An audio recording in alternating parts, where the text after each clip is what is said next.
नहीं नहीं, उससे उसमें हाँ जो हसन सारी भाई को मैंने दिया हुआ है जो बस। स्क्रीन जा रही है ना, वहाँ शेयर हो कोई पर्सनल डेटा मेरे पास नहीं है।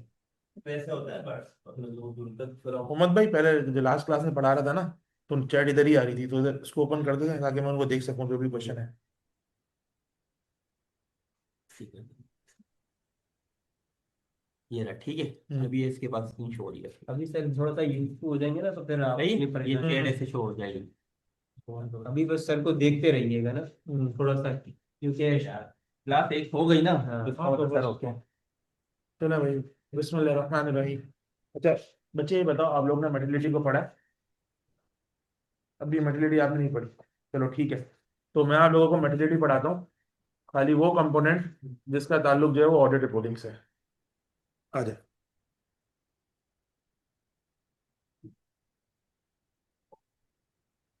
ठीक, अब लास्ट क्लास में समझाया था कि मटेरियलिटी क्या होती है, एनी आइडिया कोई मुझे बताएगा कि ऑडिट किस बेस पे होता है?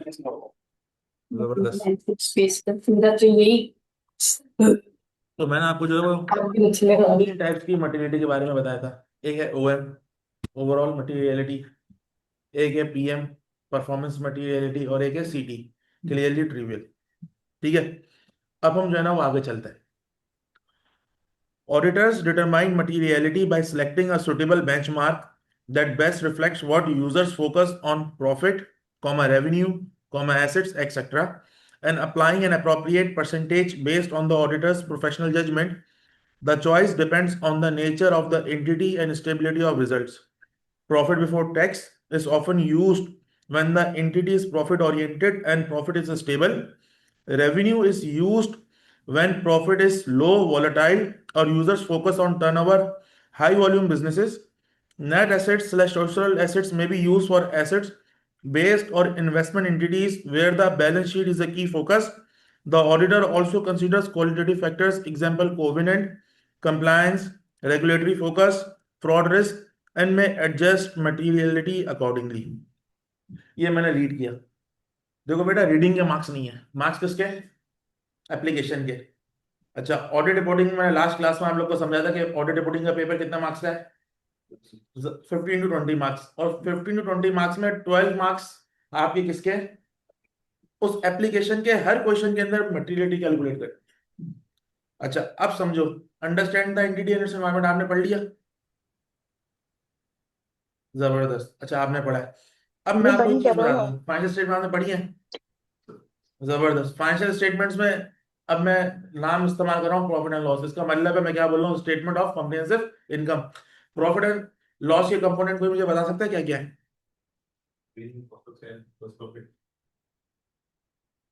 बैलेंस शीट के?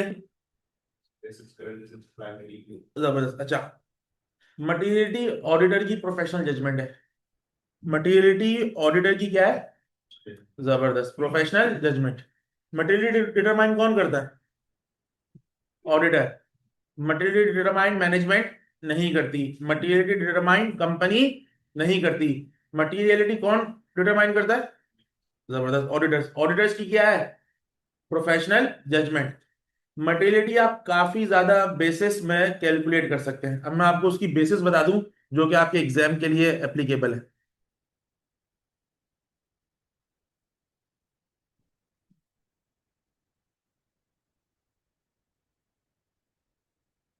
आपकी जो एग्जाम की एप्लीकेबिलिटी है उसमें एक बेस है प्रॉफिट बिफोर टैक्स। कौन सी बेस है? ठीक है, कितनी परसेंटेज?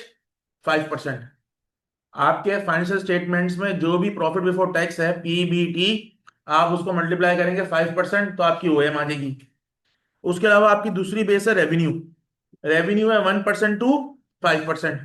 अब सर ये रेंज गिवन है, ऑडिटर समझेगा कि 1% चाहे तो वो इस्तेमाल कर ले, ऑडिटर समझे 5% चाहे तो वो इस्तेमाल कर ले। रेंज है, विद इन रेंज इस्तेमाल करना है, ठीक है। एक बेस है टोटल एसेट्स। टोटल एसेट्स में मैक्सिमम कितनी परसेंटेज है?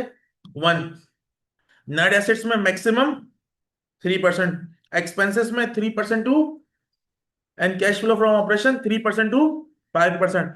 मटेरियलिटी कैलकुलेट करने के लिए जरूरी है कि एग्जाम के क्वेश्चन में आपको या तो प्रॉफिट गिवन होगा, या रेवेन्यू गिवन होगा, या टोटल एसेट्स गिवन होंगे। अच्छा, ये परसेंटेज आपको याद करनी है। क्या करनी है? तो जो आपको प्लानिंग पढ़ा रहे होंगे वो आपको डिटेल में समझाएंगे। आज की तारीख में आपको मालूम चल गया कि मटेरियलिटी की 3 टाइप्स हैं, कौन कौन सी? OM, PM, CD. OM calculate होती है बेस के ऊपर। आपके एग्जामिनेबल कितनी बेस है? आपकी एग्जामिनेबल बेस है profit before tax, revenue, total assets, net assets, expenses, cash flow from operations. और ये बेस की परसेंटेज आपको याद होनी चाहिए। ये परसेंटेज कैलकुलेट करके क्या फिगर मिलती है? OM, overall materiality. बेटा आपने लास्ट क्लास मेरी देखी थी? तो मेरी लास्ट क्लास जो है वो रिवाइज करना लाजमी, ये बहुत इंपॉर्टेंट टॉपिक है, 15 से 20 नंबर इसके एग्जाम में मौजूद है। तो आज की क्लास समझो आप, उसके बाद आप लास्ट क्लास के अंदर क्या करना, जो मैंने लास्ट क्लास थी उसको रिपीट करना है, रिवाइज करना। यहां तक बात सबको क्लियर हो गई? अच्छा, रिपोर्टिंग के क्वेश्चन में 99% दो बेसिस पूछी जाती हैं, प्रॉफिट बिफोर टैक्स और रेवेन्यू। जब भी रिपोर्टिंग का क्वेश्चन आएगा, ऑडिट रिपोर्टिंग का क्वेश्चन आएगा, तो एग्जामिनर 99% कौन सी बेस से टेस्ट करेगा? रेवेन्यू या प्रॉफिट बिफोर टैक्स। यहां तक बात सबको क्लियर है?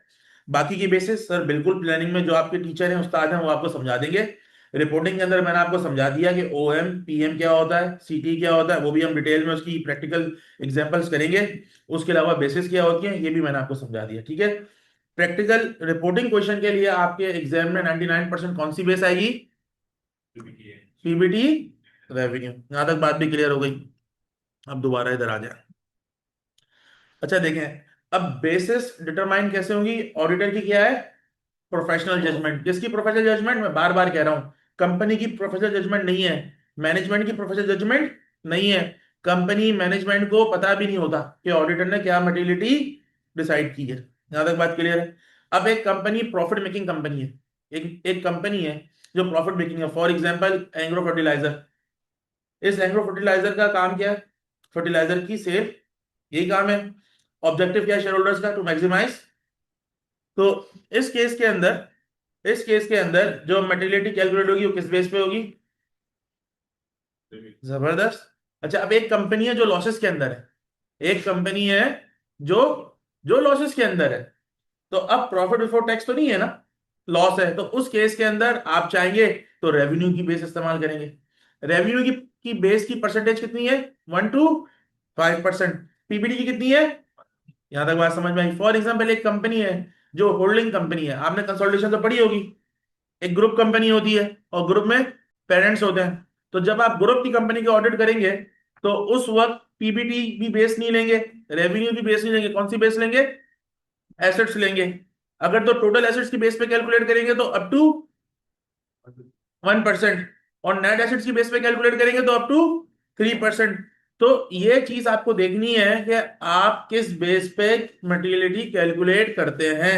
ये बात आप बच्चों सबको क्लियर है? एक ही बच्चे को क्लियर है? अच्छा, एग्जाम के क्वेश्चन में क्या होगा? रिपोर्टिंग। एग्जाम के क्वेश्चन में एग्जामिनर आपको बता देगा, एग्जामिनर आपको बता देगा। अगर एग्जामिनर ने आपको नहीं बताया तो एग्जामिनर आपको हिंट देगा। एग्जामिनर आपको सिर्फ ये बताएगा कि कंपनी के टोटल एसेट्स इतने। इसका क्या मतलब है कि आपके पास इंफॉर्मेशन गिवन है ही नहीं, तो किस बेस पर निकालेंगे? जबरदस्त। Scenario change. एक 99% केसेस में एग्जामिनर बताएगा कि आपको मटेरियलिटी कैलकुलेट करनी है पीबीटी की बेस पे या रेवेन्यू की बेस पे, 99% बताएगा। 1% चांस है एग्जामिनर नहीं बताए, तो आपको सिर्फ वही इंफॉर्मेशन देगा जिसकी बेस पे आप कैलकुलेट करोगे। फॉर एग्जांपल एग्जामिनर ने सब कुछ बता दिया, मटेरियलिटी नहीं बताई, और मेंशन किया हुआ है profit before tax for this company is 5 million. तो अब बताएं किस बेस पे लेंगे? जबरदस्त। तो मैं आपको सारे एंगल्स बता रहा हूं, ये सारे एंगल्स आप नोट करो। मिसाल चेंज, इत्तेफाक से एग्जामिनर ने मटीरियलिटी भी नहीं बताई, ठीक है।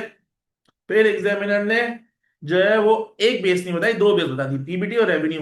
तो फिर वहां पे आप अजम्पशन डाल के लिखेंगे कि चूंकि एक कंपनी प्रॉफिट बेस है तो हम मटेरियलिटी किस बेस पे कर रहे हैं। और फॉर एग्जांपल एग्जामिनर ने वहां पे सिनेरियो चेंज बता दिया कि कंपनी लॉसेस के अंदर है और रेवेन्यू इतना है, तो अब बताओ किस बेस को चूज करेंगे? रेवेन्यू को चूज करेंगे। शुक्र है, अल्हम्दुलिल्लाह आप लोग को सब समझ में आया। What is overall materiality?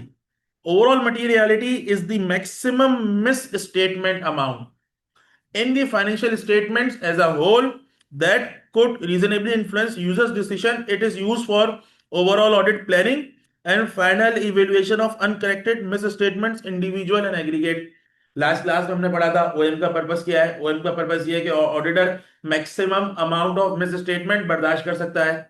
आपने जो भी ओएम की, फॉर एग्जांपल हमारे सिनेरियो में 1 मिलियन प्रॉफिट बिफोर टैक्स है, तो बताओ ओएम कितनी होगी 1 मिलियन का 5% कितना हो गया।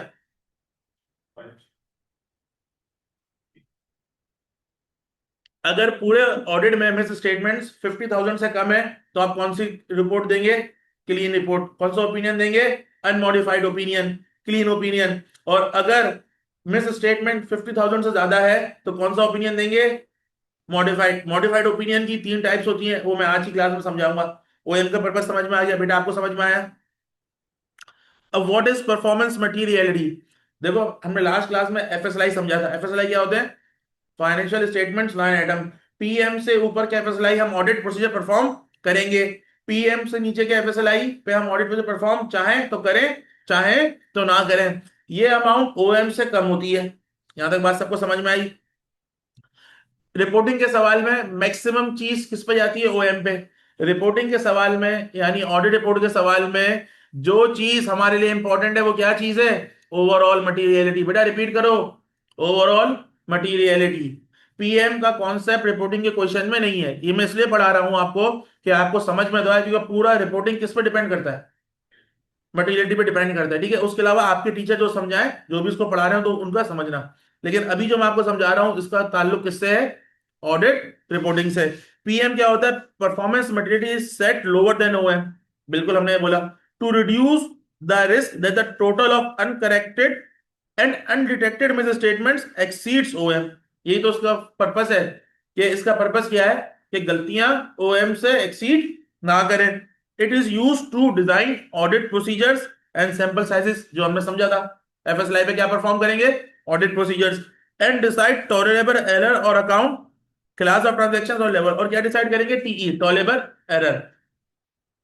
अच्छा, अब पीएम कैसे सेट होती है? अगेन ये भी डिपेंड करता है बेटा, समझना। अगर ओएम फॉर एग्जांपल 50,000 आपकी आई है तो ऑडिटर की जजमेंट है, ऑडिटर की जजमेंट क्या है? चाहे तो 50% से उसको हेयर कट करे, चाहे तो 25% से हेयर कट करे। हेयर कट का मतलब ये कि रिड्यूस। प्रोबेबिलिटी बढ़ी है। अगर हमने 25% से रिड्यूस किया तो बताओ कितना परसेंटेज रिमेनिंग रहा? जबरदस्त। यहां तक बात समझ में आई? तो किसी केस के अंदर ओएम 75%, पीएम 75% होता है किसका? ओएम का। किसी केस में 50% होता है ओएम का। तो बेटा 75 से 50 अगेन ऑडिटर की जजमेंट है। किसकी जजमेंट है? ऑडिटर की जजमेंट है। अगेन ऑडिटर जजमेंट कैसे करता है? फॉर एग्जाम्पल ऑडिटर का लास्ट ईयर ऑडिट किया, ऑडिटर ने देखा कि यार कोई मिस स्टेटमेंट है ही नहीं इस कंपनी में, तो ऑडिटर का रिस्क लेवल हाई हुआ या लो हुआ? हाई हो गया ना। हाई हो गया क्योंकि इस एंटिटी के अंदर कोई गलतियां है ही नहीं, तो कॉन्फिडेंस हाई है, रिस्क लो है। कॉन्फिडेंस क्या है? हाई है, रिस्क लो है। तो ऑडिटर कहेगा कि एक काम ये करता है, मैं जो हूं वो पीएम 75% ले लेता हूं। किसका? ओएम का। Scenario change. लास्ट ईयर हमने ऑडिट किया, जब हमने लास्ट ईयर ऑडिट किया तो लास्ट ईयर क्या था? गलतियां मौजूद थी, मिस स्टेटमेंट मौजूद थी। तो ऑडिटर का कॉन्फिडेंस थोड़ा कम है और रिस्क थोड़ा। तो ऑडिटर ने कहा कि अब मैं काम ये करता हूं कि मैं हेयर कट 50% लेता हूं। इसका मतलब ये है कि मेरी पीएम कितनी हो जाएगी? 50% हो जाएगी। किसकी? ओएम की। यहां तक बात क्लियर है? अगेन ये भी जजमेंट है, जब भी मैं आपको बता रहा हूं। एग्जाम में कुछ चीज मेंशन नहीं हुई तो आप अज्यूम डालेंगे कि हेयर कट 25%, तो मैं पीएम कितनी ले रहा हूं? 75%, अज्यूमिंग कि पास मिस स्टेटमेंट की हिस्ट्री मैनेजमेंट की लो है। बेटा एक एक चीज में डिटेल में समझा रहा हूं आप लोगों को। वजह उसकी क्या है कि आई वांट फ्रॉम यू कि हर बच्चा इसमें 15 में से 15 नंबर ले। आज आप स्टैम्प पेपर में मुझसे साइन करवा के ले लें बेटा, इसमें 15 नंबर आए आप सबका पेपर पास हो जाएगा। तो स्टैम्प पेपर पे साइन करवा लें, रिकॉर्डिंग हो रही है इसके अंदर। कोई किसी की चैट आई है? देखो मुस्तफा बेटा, रिस्क ज्यादा होगा ना तो पीएम कम होगी, ये याद रखना। वजह इसकी ये है कि रिस्क ज्यादा है तो इसका क्या मतलब है? आपको ज्यादा ऑडिट प्रोसीजर्स परफॉर्म करने हैं। मिसाल के तौर पे 1 लाख रुपए ओएमआई और आपका रिस्क ज्यादा है, तो इसका क्या मतलब है कि आपको ऑडिट प्रोसीजर्स परफॉर्म ज्यादा करने हैं। तो आप अपनी पीएम की परसेंटेज कम रखेंगे। आप अपनी पीएम की परसेंटेज रखेंगे 50%, तो आपकी पीएम हो जाएगी 50,000। लेकिन अगर आप ये समझते हो कि मेरा रिस्क जो है वो कम है, और मेरा कॉन्फिडेंस ज्यादा है, तो मैं परसेंटेज कर दूंगा 75%, तो पीएम हो जाएगी 75,000। तो जितना ज्यादा रिस्क होगा परसेंटेज उतनी कम होगी। क्यों? क्योंकि हमें ज्यादा ऑडिट प्रोसीजर्स परफॉर्म करने हैं। और जितना कम रिस्क होगा, इसका क्या मतलब है कि परसेंटेज उतनी ज्यादा होगी, बिकॉज हम ये समझते हैं कि हम कम ऑडिट प्रोसीजर्स भी परफॉर्म करेंगे तो हमें level of confidence, level of comfort मिल जाएगा। मुस्तफा ओके है? आपको समझ में आ गया? Thank you. तो बेटा एक एक चीज क्लियर करना, ये बहुत इंपॉर्टेंट है। जब आप सवाल पढ़ोगे ना, एग्जाम के देखोगे, तो मैं सही बता रहा हूँ, लेक्चर के बाद ना सब जवाब खुद देने लग जाओगे और हर सवाल में मेटिलिटी कैलकुलेट होगी। चलो थैंक यू मुस्तफा, आगे चलते हैं।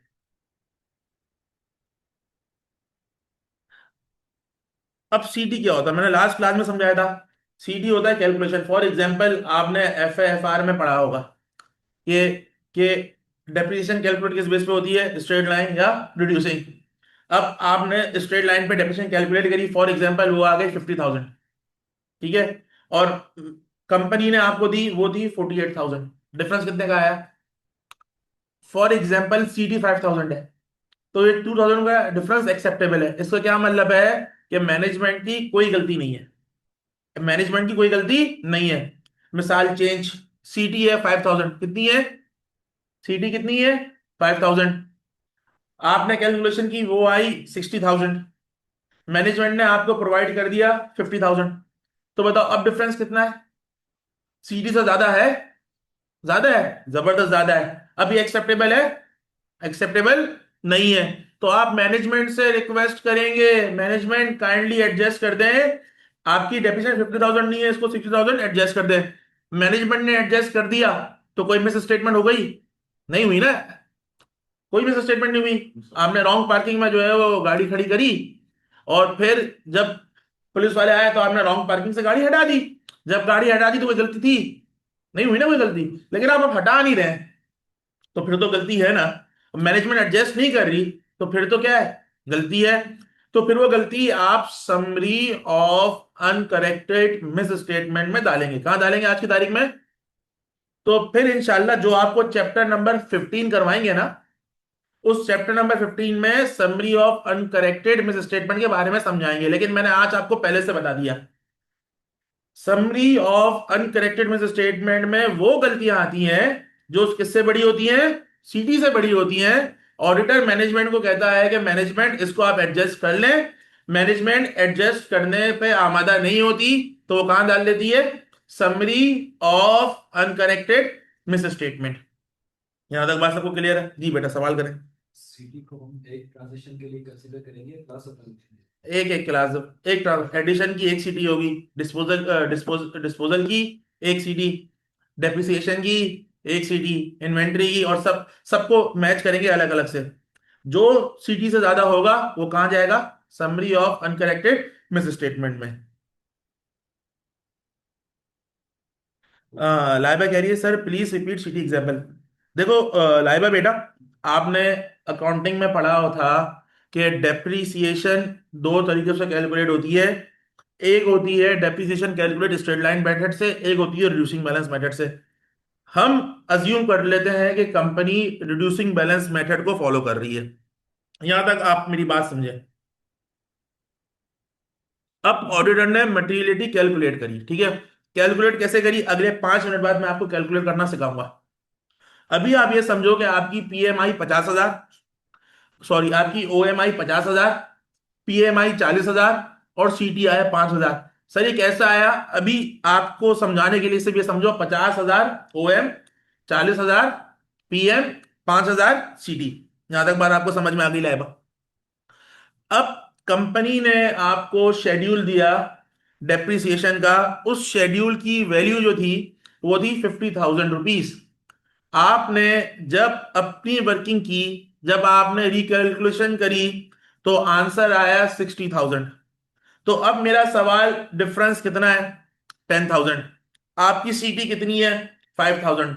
इसका क्या मतलब है कि आप अपनी मैनेजमेंट को कहेंगे कि मैनेजमेंट, चूंकि ये डिफरेंस सीटी से ज्यादा है, तो आप इसको एडजस्ट करें। अगर मैनेजमेंट ने एडजस्ट कर दिया तो कोई मिस स्टेटमेंट नहीं है, और अगर मैनेजमेंट ने एडजस्ट नहीं किया तो फिर आप इस मिस स्टेटमेंट को summary of uncorrected miss statement में नोट करवाएंगी। चैप्टर 15 है। फिर जो टीचर आपको पढ़ाएंगे तो वो आपको बता देंगे कि summary of uncorrected miss statement क्या होता है। सिनेरियो 1, सिनेरियो 2, सेम ये सिनेरियो है। मैनेजमेंट ने आपको वर्किंग दी 50,000 की, आपने कैलकुलेट किया और वर्क अमाउंट आई 52,000। अब कितना डिफरेंस आया 2,000 का। सीटी कितनी दी 5,000।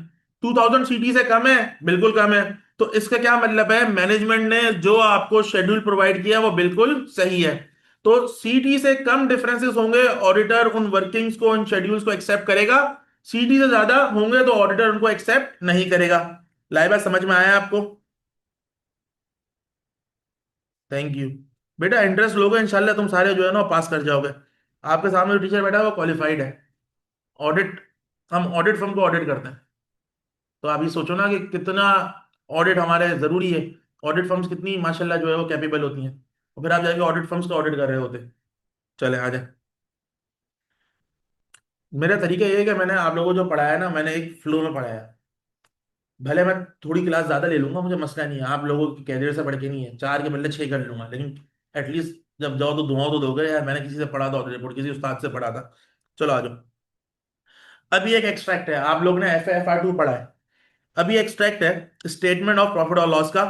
प्यार से मैं भी इसको इनकम स्टेटमेंट कह रहा हूं। रेवेन्यू है 5,000 का, कॉस्ट ऑफ सेल है 4,200, ग्रॉस प्रॉफिट है 800, इसी तरह आपका प्रॉफिट बिफोर टैक्स है 220 और प्रॉफिट आफ्टर टैक्स है 150। फिर आपको छोटा सा एक्सट्रैक्ट दिया हुआ है स्टेटमेंट ऑफ फाइनेंशियल पोजीशन का। टोटल एसेट्स है आपके पास 8,000, टोटल लाइबिलिटीज है 6,800 और नेट एसेट्स है 1,200। अब हम आपको मटेरियलिटी कैलकुलेट करना सिखाएंगे। सिंपल सी चीज है। सबसे पहले हम बात करेंगे किस पे, पीबीटी पे बात करेंगे। अब पीबीटी की कितनी परसेंटेज है बच्चा, कैलकुलेटर उठाओ, सारे कैलकुलेटर उठाएं, सब लोग कैलकुलेटर उठाएं। प्रॉफिट बिफोर टैक्स कितना है 220 ना, मल्टीप्लाई करें 5% से, 220 इंटू 5%। हाँ ये क्या हो गई, ओ एम जबरदस्त। पीएम हमने क्या बोला था कि 50 टू 75%। एग्जाम में आप अजम्पशन लिखेंगे, इस केस में आपने 75% लिया, तो आप एग्जाम में लिखेंगे कि आपका जो रिस्क है वो क्या है, कम है, और कॉन्फिडेंस ज्यादा है। रिस्क कम होने की वजह क्या है, क्योंकि हमारी पास हिस्ट्री है और कंपनी की गलतियां मौजूद नहीं होती। तो अब आपने पीएम कितनी ले ली 75%, इसका मतलब हेयर कट कितना लगाया 20। जबरदस्त, ये याद रखना।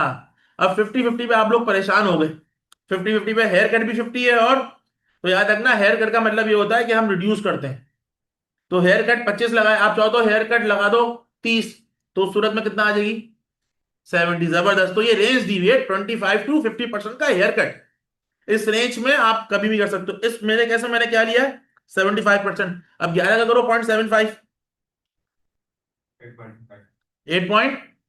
याद रखना सीटी पीएम की बेस नहीं होती, सीटी ओएम की बेस होती है, याद रखना।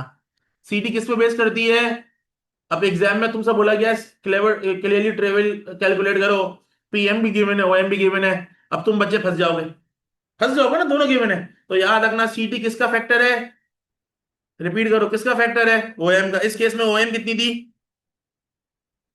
ना ना ना ना 11 मिलियन। 11 मिलियन का 5%, ये क्या है, हाँ जी जी थैंक यू। यहां तक बात क्लियर है, आ जाओ। अगली बेस, अगली बेस रेवेन्यू। ऊपर एफएस में रेवेन्यू कितना है, जबरदस्त 5,000। रेवेन्यू की परसेंटेज कितनी है, 1% टू 5% है। तो आप अजम्पशन ले सकते हैं, आपकी स्टडी टेक्स्ट में लिखा हुआ है। आपने किस पे लिया 1%, प्रैक्टिकल 1% होती है। हम जितना भी प्रैक्टिकल ऑडिट करते हैं, मैंने लाइफ में जितने भी प्रैक्टिकल ऑडिट किया मैं कितनी लेता हूँ, लेकिन आपकी स्टडी टेक्स्ट में कितना लिखा हुआ है, तो बस आप कुछ भी ले सकते हैं, लेकिन सवाल एग्जाम में मेंशन होगा 1% ले लिया आपने। 5,000 का 1% कितना आ गया 50 मिलियन। फिर अगेन 75% करें तो 37.5 मिलियन, और फिर और 50 मिलियन का 5% 2.5 मिलियन। फिर एसेट्स की बेस कितनी है, नेट एसेट्स, नेट एसेट्स कितने थे अप टू 3%, तो आपने 3% पे कैलकुलेट कर लिया। एग्जाम में आपके नेट एसेट्स कितने आ रहे हैं क्वेश्चन के अंदर 1200, तो 1200 का 3% कितना है 36 मिलियन, 36 मिलियन का 75%, 27 मिलियन, और फिर सीटी 36 मिलियन का 5%। ऑनलाइन स्टूडेंट्स, फिजिकल स्टूडेंट्स, सब क्लियर है अभी तक? ऑनलाइन स्टूडेंट प्लीज रिप्लाई कर दो बेटा, मैं आप ही के लिए मेहनत कर रहा हूं। आप लोग रिप्लाई नहीं करोगे तो मुझे कैसे मालूम चलेगा? लाइबा, प्रियंका, मरियम, इब्राहिम, मुस्तफा। चलो यार, बहुत जबरदस्त, आगे चलते हैं। देखो, आप जिसने मेरी पहली क्लास ली और आज की क्लास ली, तो आपको एक फ्लो बनता हुआ है कि सबसे पहले हमने समझा मटेरियलिटी क्या होती है, उससे पहले ऑडिट रिपोर्ट क्या होती है। अब हम समझेंगे मटेरियल मिस स्टेटमेंट क्या होती है। सबसे पहले क्या समझा हमने? मटेरियलिटी क्या होती है। अब क्या समझेंगे?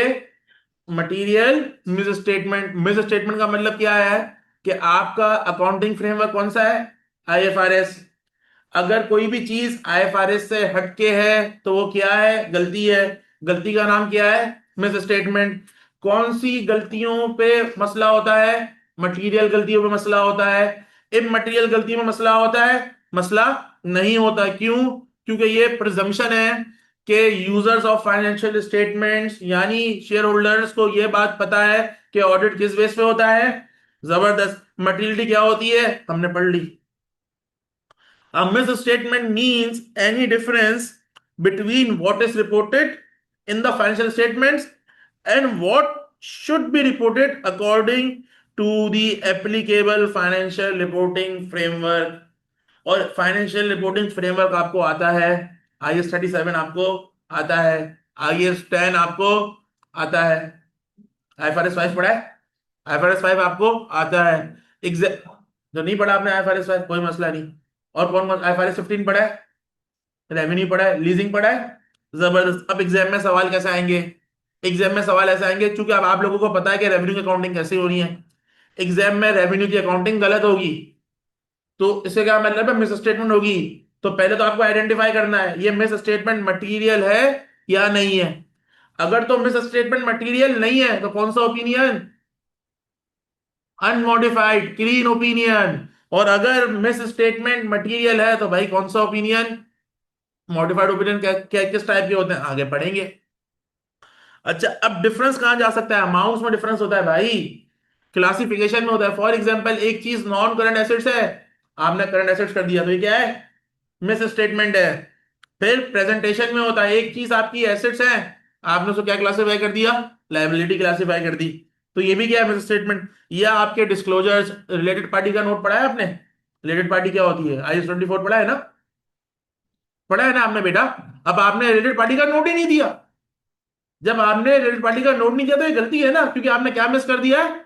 डिस्क्लोजर। क्योंकि फाइनेंशियल स्टेटमेंट्स का पांचवा कंपोनेंट क्या है? Notes to the financial statement. उसमें एक नोट आना चाहिए था, किस चीज का? रिलेटेड पार्टी का। चूंकि वो नहीं आया तो उसका क्या मतलब है? वो क्या है? Miss statement. How can a material miss statement arise? अगली मिस स्टेटमेंट सब समझ गए हो। अभी अराइज किस तरह से होती है? A material misstatement can happen due to three main reasons. Incorrect accounting policy, सबसे पहली चीज क्या है? Incorrect accounting policy. Incorrect accounting policy. अगली चीज क्या है? Incorrect application of accounting policy, समझाऊंगा। आज की तारीख में एग्जाम में सवाल आएगा मिस स्टेटमेंट कैसे अराइज होगी, तो आप लोग क्या बोलेंगे? एग्जामिनर साहब, मिस स्टेटमेंट की तीन है। पहला कौन सा है? इनकरेक्ट अकाउंटिंग पॉलिसी, और दूसरा incorrect application of accounting policy, और तीसरी चीज क्या है? इनएडिक्वेट और इनकरेक्ट डिस्क्लोजर्स। बच्चा मुझे कोई बताया कि मिस स्टेटमेंट क्या होती है, आप लोग को समझ में आ गया कि आईएफआरएस के से जो रिपोर्टिंग होनी चाहिए थी वो रिपोर्टिंग आईएफआरएस के स्टैंडर्ड्स के तहत नहीं हुई, तो वो क्या हो गई? मिस स्टेटमेंट हो गई। अमाउंट में भी हो सकती है, क्लासिफिकेशन में भी हो सकती है, प्रेजेंटेशन और डिस्क्लोजर में भी हो सकती है। पढ़ लिया। मिस स्टेटमेंट राइज कितने तरीकों से होगी? तीन तरीकों से होगी। कौन से तीन तरीके होते हैं भाई? इनकरेक्ट, जल्दी बोले, accounting policy selected, incorrect application of accounting policy, and इनएडिक्वेट और इनकरेक्ट डिस्क्लोजर्स। आप भी स्टडी टेक्स्ट पढ़ लेंगे बेटा, आपको इस तरीके से नहीं मिलेगा कि जिस तरीके से मैंने पढ़ाया है। पैसेट हुआ हुआ है हर चीज। अब सुने, A material misstatement arises if the accounting policy chosen is not allowed under the reporting framework. ये रिपोर्टिंग ऑडिट रिपोर्टिंग की बात नहीं कर रहा है, ये रिपोर्टिंग किसकी बात कर रहा है? आईएफआरएस की। सही है, आईएफआर। तो यहां पे ये नहीं समझना कि इन द रिपोर्टिंग फ्रेमवर्क, तुम समझाओगे कौन सा रिपोर्टिंग फ्रेमवर्क, ऑडिट की बात नहीं कर रहा। इस लाइन में क्या मतलब है? IFRS reporting framework. Or the policy does not reflect the transaction fairly, or the company changes a policy but does not follow the correct rules or change and disclosures. अब हम एग्जांपल समझते हैं, example समझ में आएगा ना, आ जाओ। Revenue recognition policy is wrong. Company records revenue when order is received instead of when goods services are delivered. सबसे बेटा आपने आईएफआरएस 15 की पॉलिसी पढ़ी है, कितने स्टेप मॉडल है? 5 स्टेप मॉडल। जब 5 स्टेप मॉडल पूरे होंगे तो क्या रिकॉर्ड होगा? जबरदस्त। मैनेजमेंट ने क्या किया? ऑर्डर आया और रेवेन्यू रिकॉर्ड कर दिया, तो ये गलत किया ना मैनेजमेंट ने। मैनेजमेंट ने किसकी डेविएशन की? आईएफआरएस 15 की। तो ये मिस स्टेटमेंट हो गई। किस हेड में मिस स्टेटमेंट आई? Incorrect accounting. फिर उसके अलावा इनकरेक्ट इन्वेंट्री वैल्यूएशन पॉलिसी। आपने आईएस 2 पढ़ा है, आईएस 2 में inventory should be recorded lower of cost और एनआरवी, ये पॉलिसी है। कंपनी ने क्या पॉलिसी रखी है, पढ़ लेते हैं। Company values inventory at selling prices, ये पॉलिसी अलाउ है एफआरएस अपना आईएस 2 में। तो क्या हो गई ये? जबरदस्त। किस हेड के अंदर? इनकरेक्ट। एग्जाम्पल से कैसे समझ में आ रहा है? वरना मैं समझाता रहता तुम लोग को समझ में नहीं आता। Wrong depreciation policy. सही है, company does not depreciate asset. किसके अगेंस्ट है? आईएस 16 के। आईएस 16 में रिकॉग्निशन क्राइटेरिया है ना, रिकॉग्निशन क्राइटेरिया फॉलो हो गया तो आपको क्या करनी है? एक कंपनी कह रही है मैं डेप्रिशिएट करूंगी नहीं, तो क्या है? मिस स्टेटमेंट है। अगेन अब आगे पढ़ लेना, टाइम की किल्लत के साथ हम आगे चलते हैं सेकंड पार्ट के ऊपर। Incorrect application of accounting policy. पहले में क्या था? अकाउंटिंग पॉलिसी थी गलत। दोबारा सुनो, पहले केस में क्या था? अकाउंटिंग पॉलिसी थी ही गलत, लेकिन दूसरे केस में सही थी अकाउंटिंग पॉलिसी, लेकिन उसको अप्लाई नहीं किया। फॉर एग्जाम्पल बेटा, अगर आपको गाड़ी चलाना ना है, गाड़ी चलाना ना है, चलो मिसाल चेंज करता हूं, अल्लाह ना करे, अल्लाह ना करे, अगर आप बगैर ड्राइविंग लाइसेंस के गाड़ी चलाओगे, गाड़ी हिट हो गई और बंदा मर गया, तो भाई आप पे केस बनेगा। क्या बनेगा भाई? आप पे केस बनेगा। ठीक है, और ये मर्डर में आएगा। मर्डर में क्यों आएगा? क्योंकि आपके पास क्या नहीं था? लाइसेंस नहीं था। आपने गाड़ी चलाई, हिट किया और किसी बंदे को मार दिया। लेकिन मिसाल चेंज, आपके पास लाइसेंस था। आपके पास क्या था? लाइसेंस था। सिनेरियो वही हुआ, गाड़ी आपने चलाई, आपने किसी को मारी और बंदा एक्सपायर हो गया। उस केस में आप पे मर्डर नहीं आएगा, वो क्या कहलाएगा? एक्सीडेंट। तो डिफरेंस क्या था? पहले केस में लाइसेंस ही नहीं था और सेकंड केस में लाइसेंस था। तो यही चीज है, जो पहला केस है उसमें पॉलिसी ही, सेकंड केस में क्या है? पॉलिसी तो सही है लेकिन एप्लीकेशन तो गलत है। अब आपके पास ड्राइविंग लाइसेंस तो मौजूद है, लेकिन आपने उस ड्राइविंग लाइसेंस का सही इस्तेमाल नहीं किया। ठीक है, या फॉर एग्जाम्पल आपने रिश्वत देके लाइसेंस बना लिया, तो कंपनी ने क्या किया? कंपनी ने आईएफआरएस खोले और आईएफआरएस खोल के पॉलिसी को कॉपी पेस्ट कर दिया, लेकिन कंपनी के पास रिसोर्स ही नहीं थी जो उसको अप्लाई कर सके। यहां तक बात समझ में आई सबको? Incorrect application of accounting policy, even if the policy is correct, misstatement arises when management applies it incorrectly or applies it inconsistently between periods or between similar transactions, or make mistakes in the method of application. Unintentional mistakes हो सकती है ना, गलती तो किसी से भी हो सकती है। अब मिसाल दी, ड्राइविंग लाइसेंस रखने के बाद भी आपने हिट करा, तो कोई जानबूझ के तो आप पे हिट नहीं किया ना, आपसे गलती हुई। तो मैनेजमेंट से भी गलती हो सकती है, गलती हो गई, एरर आ गया, एरर का मतलब मिस स्टेटमेंट आ गई, तो बताओ किस हेड में जाएगा? Incorrect application. मिसाल के तौर पे depreciation error, company uses the correct policy straight line but applies wrong rate और wrong useful life. For example, straight line में 20% से आपको डेप्रिशिएट करना था, पॉलिसी बिल्कुल सही है लेकिन आपने डेप्रिशिएट कर दिया 30% से, तो पॉलिसी गलत थी? पॉलिसी सही थी। क्या चीज गलत थी? एप्लीकेशन। या यूजफुल लाइफ थी 5 ईयर्स, आपने यूजफुल लाइफ ले ली 7 ईयर्स, तो क्या पॉलिसी गलत थी? नहीं सर, पॉलिसी गलत नहीं थी। क्या चीज गलत थी? Application. Inventory NRV error. Policy is lower of cost and NRV, but management incorrectly calculates NRV by ignoring selling expenses. Policy तो सही है, लेकिन जो आपने एनआरवी कैलकुलेट करी वो कैलकुलेट कैसे की भाई? गलत की। गलत की। जब एनआरवी गलत कैलकुलेट की तो किस साइड में स्टेटमेंट हो गई? जबरदस्त। तीसरी चीज, इनएडुकेट और इनकरेक्ट डिस्क्लोजर्स। अब याद रखना बेटा, हमारा पांचवा कंपोनेंट फाइनेंशियल स्टेटमेंट का क्या है? डिस्क्लोजर्स। अब आपके पास रिलेटेड पार्टी का डिस्क्लोजर है, आपके पास लीजिंग का डिस्क्लोजर है, आपके पास रेवेन्यू का डिस्क्लोजर है, आपने अकाउंटिंग सही की हुई है। याद करो, आपके teacher I think Majid Masood Sahab जब वो आपको पढ़ा रहे होंगे IFRS 15, तो वो आप लोग को बता रहे होंगे, पढ़ाते होंगे, हमें पढ़ाते थे बेटा डिस्क्लोजर, याद है? IFRS से डिस्क्लोजर डिस्क्लोजर डिस्क्लोजर। वो क्यों पढ़ाते थे? वो इसलिए पढ़ाते थे कि इंशाल्लाह जब आप एक कामयाब ऑडिटर बनेंगे, जब आप इंशाल्लाह ऑडिट करेंगे, तो आपको कंपनी को कहना है कि वो डिस्क्लोजर दें। अगर वो डिस्क्लोजर नहीं देंगे तो माजिद मसूद साहब ने सही पढ़ाया था, तो फिर मुजम्मिल साहब आएंगे कि माजिद मसूद साहब ने आपको क्या पढ़ाया था? अकाउंटिंग। और मुजम्मिल साहब क्या पढ़ा रहे हैं? ऑडिटिंग। फिर मुजम्मिल साहब देखेंगे कि वो डिस्क्लोजर जो माजिद मसूद साहब ने पढ़ाया था वो कंपनी ने डाला है FS में। अगर तो वो कंपनी में FS में डाला तो मुजम्मिल साहब अपनी रिपोर्ट को क्लीन करेंगे, और अगर तो वो डिस्क्लोजर कंपनी नहीं डाला तो मुजम्मिल साहब जब ऑडिट रिपोर्ट दे रहे होंगे तो क्या करेंगे? उसको मॉडिफाई करेंगे। यहां तक बात समझ में आई? तो बेटा डिस्क्लोजर भी किसका पार्ट है? ये सब चीजें मैंने यहाँ पे लिख दी है। चलो ये बात भी समझ में आई। ऑनलाइन स्टूडेंट्स बेटा क्लियर हो अभी तक? मिस स्टेटमेंट समझ में आ गई? ये एक मुश्किल टॉपिक था कि पहले तो मिस स्टेटमेंट क्या होती है और फिर मटेरियल मिस स्टेटमेंट क्या होती है। बच्चे लोग समझ में आई है आपको? चलो, Laiba, Maryam yes sir, Priyanka yes. आगे चलते हैं। देखो बेटा, अब सबसे पहले मैंने स्टार्ट किया कि भाई ऑडिट रिपोर्ट की जरूरत क्या होती है, ऑडिट रिपोर्ट की डेफिनेशंस। फिर डेफिनेशंस के बाद मैंने आपको समझाया मटीरियलिटी।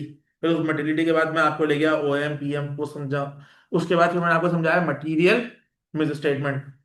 अब मैं अगली चीज क्या समझा रहा हूँ? Inability to obtain audit evidence. अब क्या चीज है ना? इनएबिलिटी।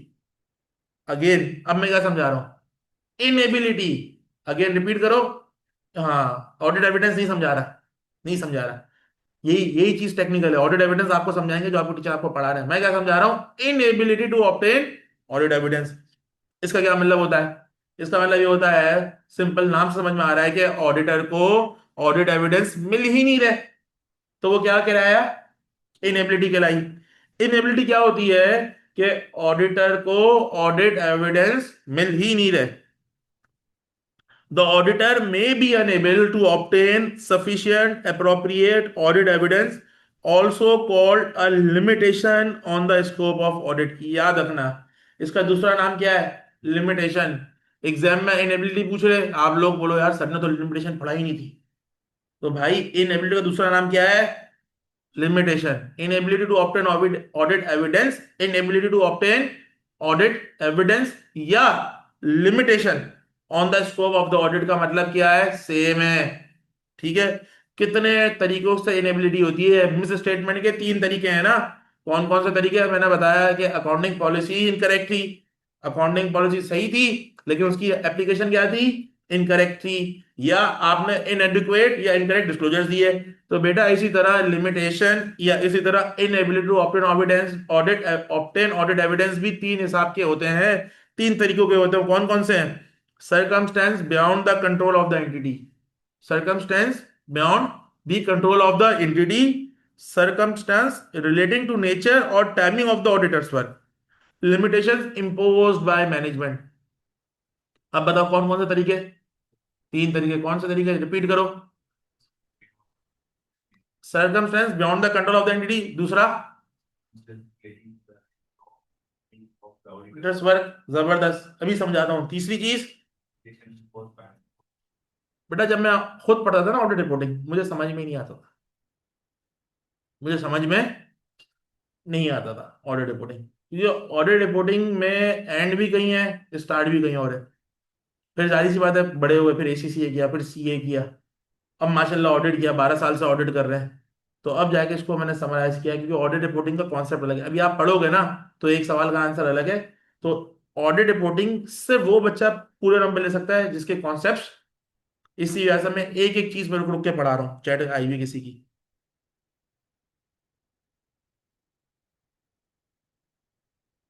मुस्तफा कह रहा है इनहेरेंट लिमिटेशन ऑफ ऑडिट।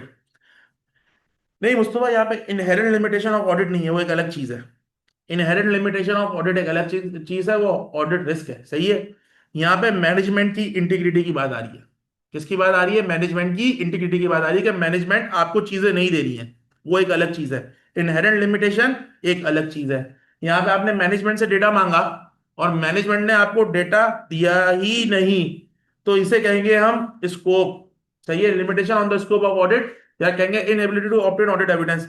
लेकिन आपने मैनेजमेंट से डेटा मांगा, उस मैनेजमेंट ने डेटा आपको दे दिया, डेटे का ऑडिट किया, ऑडिट करने के बाद आपने समझे कि इस ऑडिट के अंदर सब चीजें सही हैं, लेकिन तब भी उसमें इनहेरेंट लिमिटेशन पाई जाएगी कि इसमें चीजें गलत हो सकती हैं, just because of the fact कि आपने 100% काम नहीं किया, आपने काम सैंपल पे किया है। तो इनहेरेंट लिमिटेशन अलग कॉन्सेप्ट है और इनएबिलिटी टू ऑडिट एविडेंस अलग कॉन्सेप्ट है, या limitation on the scope of audit ये अलग कॉन्सेप्ट है। इन दोनों का मतलब क्या है कि मैनेजमेंट आपके साथ सपोर्ट कर ही नहीं रही, आपको ऑडिट प्रोसीजर्स परफॉर्म करने दे ही नहीं रही। मुस्तफा क्लियर ना?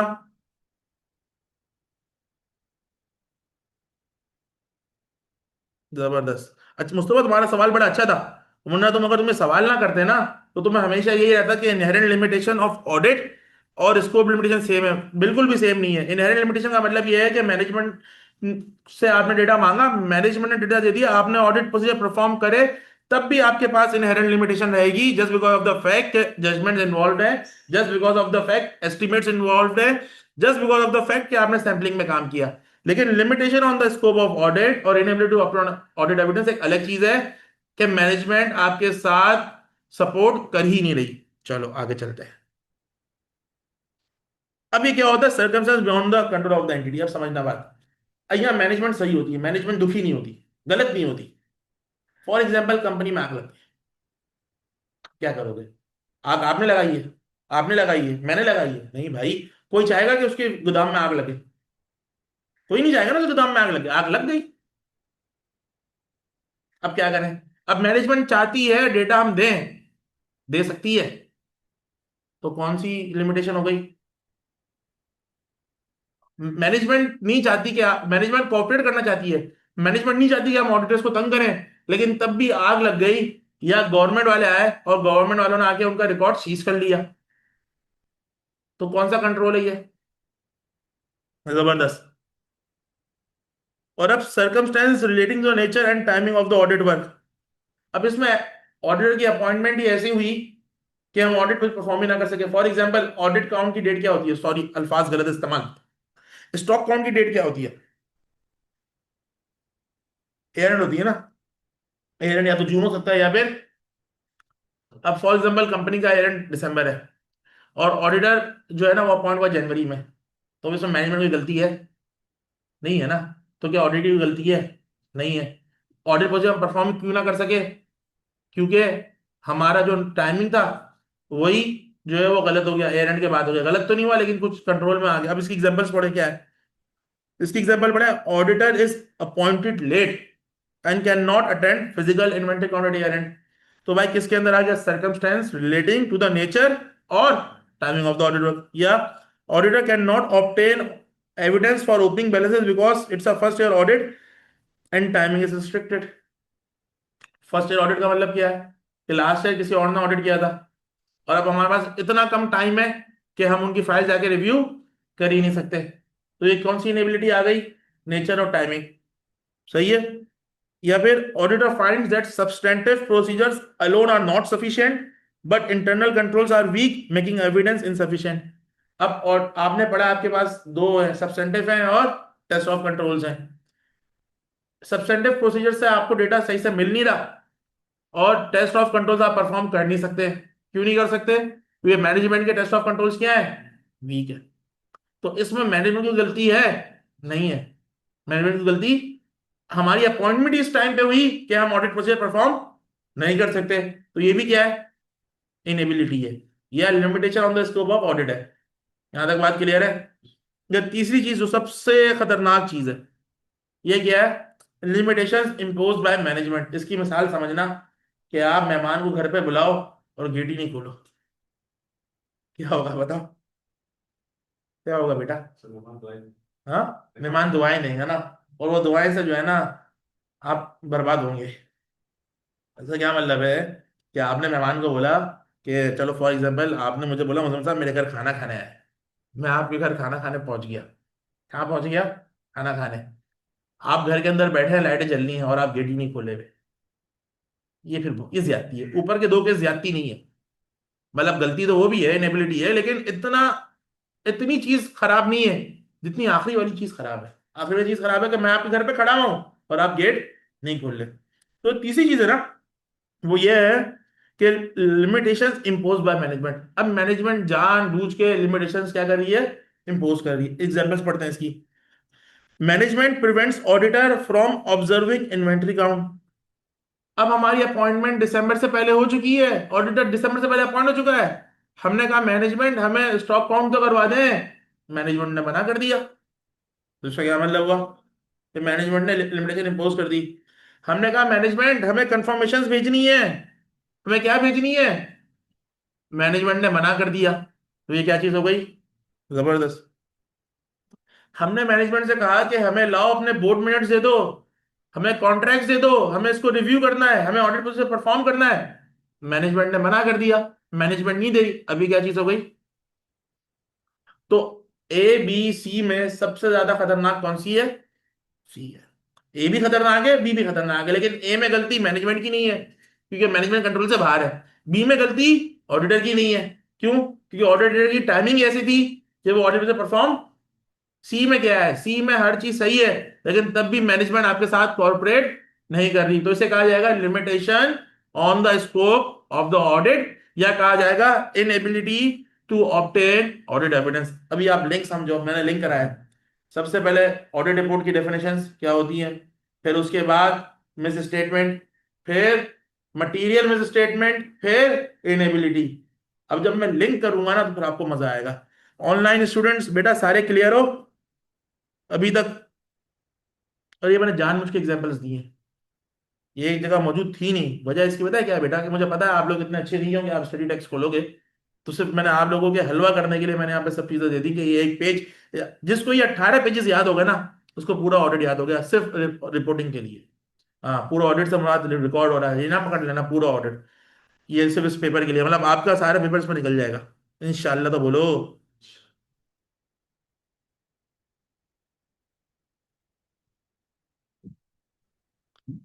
मुस्तफा भी बोल रहा लैब। मुस्तफा लैबा के अलावा बाकी बच्चे आप लोग क्या कर रहे हो? आप लोग भी तो बता दो मुझे ताकि सर फिर आगे चले।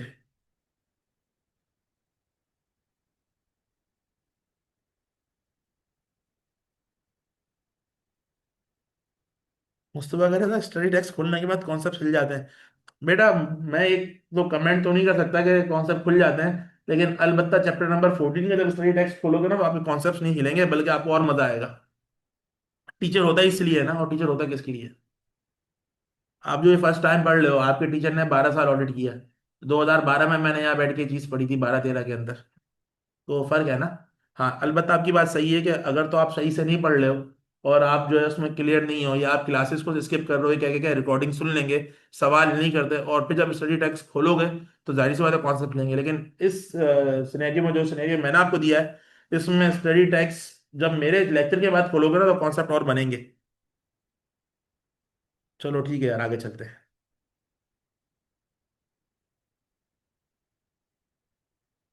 अब एक अगला कॉन्सेप्ट है परवेसिवनेस का। मटेरियल कॉन्सेप्ट समझ में आ गया, मटेरियल में से स्टेटमेंट भी समझ में आ गई, इनएबिलिटी। अब आता है परवेसिवनेस। अच्छा बच्चा लोग, आज से पहले आपने ये अल्फाज सुना है परवेसिवनेस? नहीं सुना ना? आज सुनना, बड़ा बड़ा मजे का अल्फाज है। क्या है? एक होती है गाड़ी का ठुकना, आप सुनते रहना।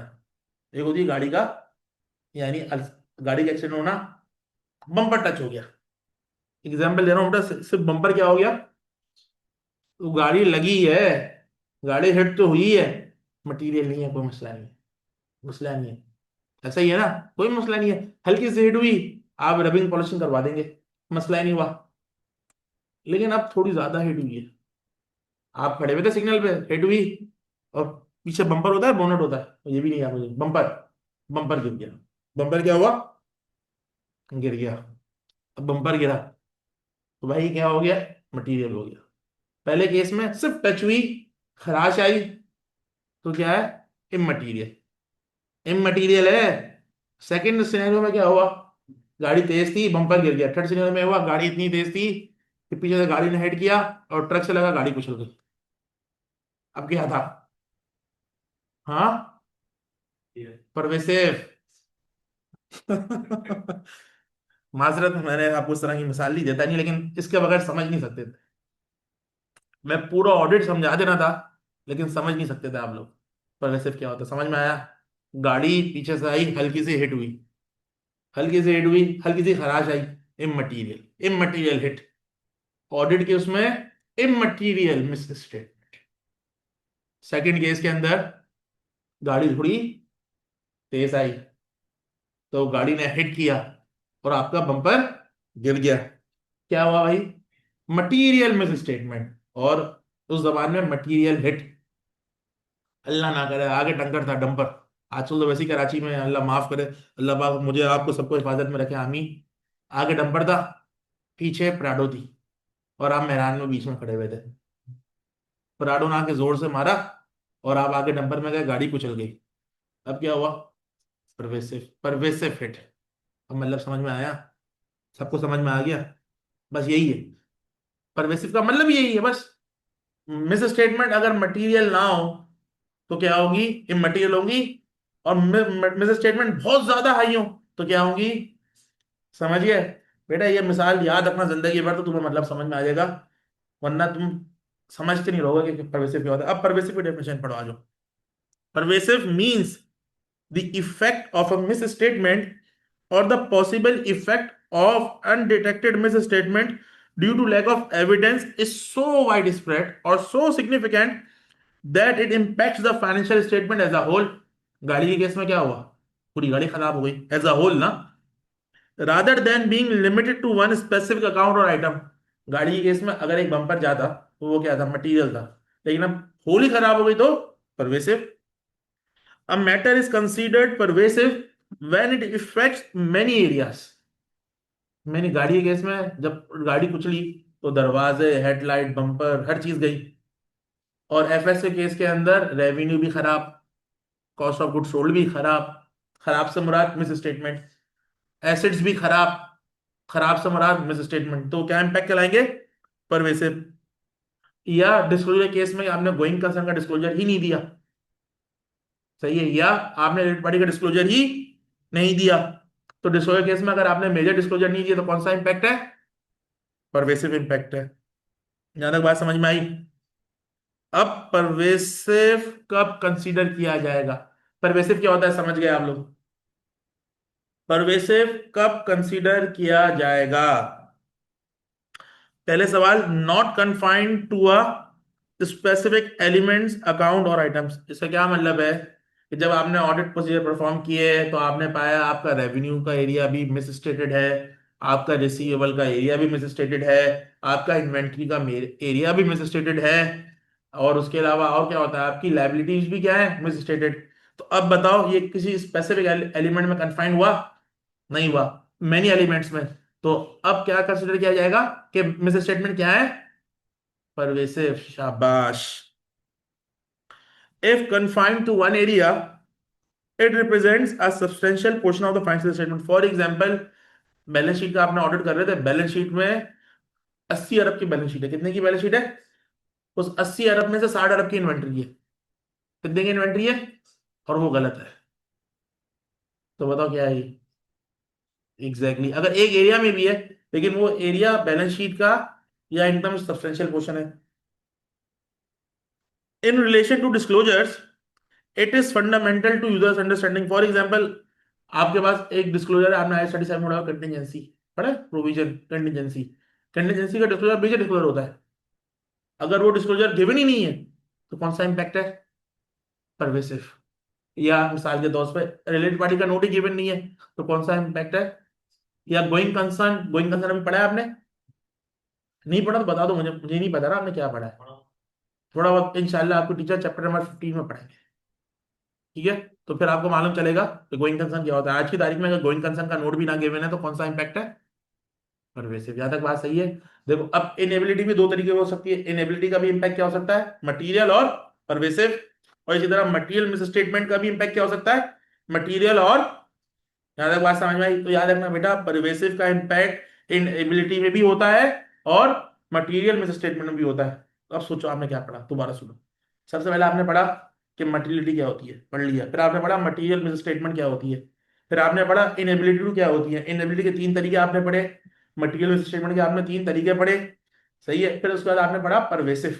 यहाँ तक सबको क्लियर है, चैट आइए।